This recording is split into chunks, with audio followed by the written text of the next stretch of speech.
Well, it's all over the internet, on the cycling online magazines, that Ineos Grenadiers are not going to be using rim brake from now on. They're switching over to disc brake, and this is not really anything to be surprised about. They were sort of the last ones holding out.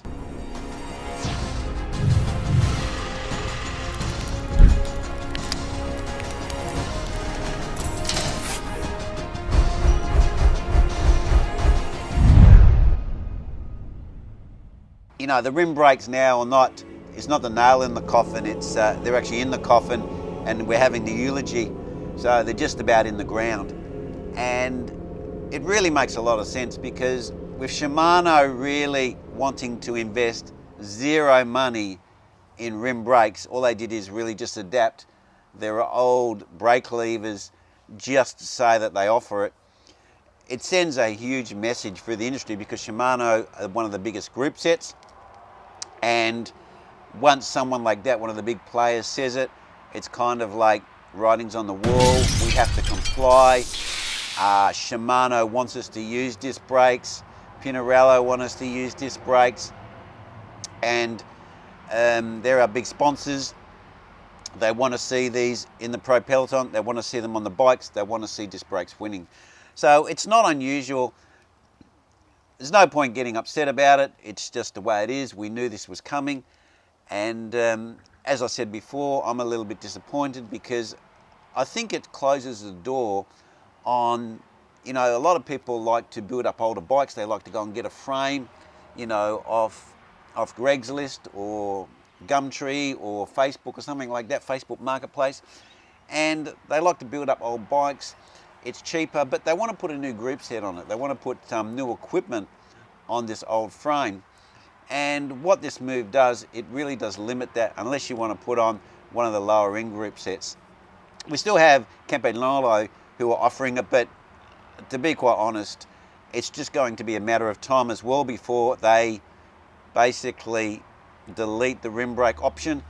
And I think it will be seen very, very quickly that they will also be offering electric group sets down to the lower third tier, because that's what SRAM are doing, that's what Shimano's doing, even though the 105 is not there yet, but its writing's on the wall. So this is the way we're going. Rim brakes are really something the manufacturers don't want to play with. They don't want to have multiple different types of group sets. Frame makers don't want to make multiple different types of frames. They're just saying, hey, look, it's electric, it's integrated, it's disc brake, do you want it or not? And that's what they're telling us. Now, even if you like disc brakes, it really limits the options. As I've said, you know, not everyone wants to have a brand new frame. They have an older frame.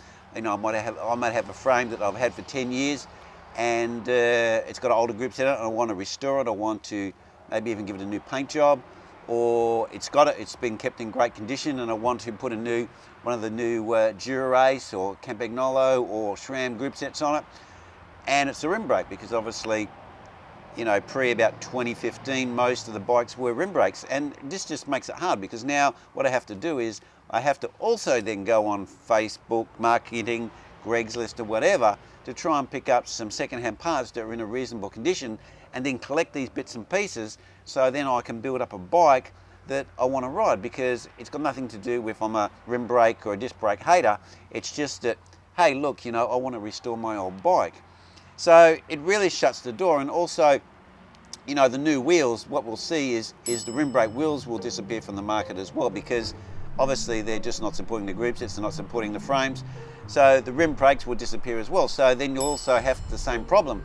You won't be able to get wheels for your bike, you won't be able to get group sets to fit your bike. And I think it's a little bit disappointing. This is not a car. It's not something where we've gone to electronic ignition and that's heaps better, and you know, they don't supply the older parts. But actually in the automotive industry, there is actually a lot of people who manufacture aftermarket parts, but you don't seem to get that so much in the cycling industry. But anyway, I'm a little bit disappointed, but hey, we knew it was going to go this way. We're not surprised, and that's the writing on the wall. It's inevitability, if you like watching that movie, The Matrix. Anyway, guys, that's just a quick vid just to give you a bit of update on rim brakes. But save the rim brake, I don't think we're going to be able to. Anyway, guys, catch you next vid. Cheers.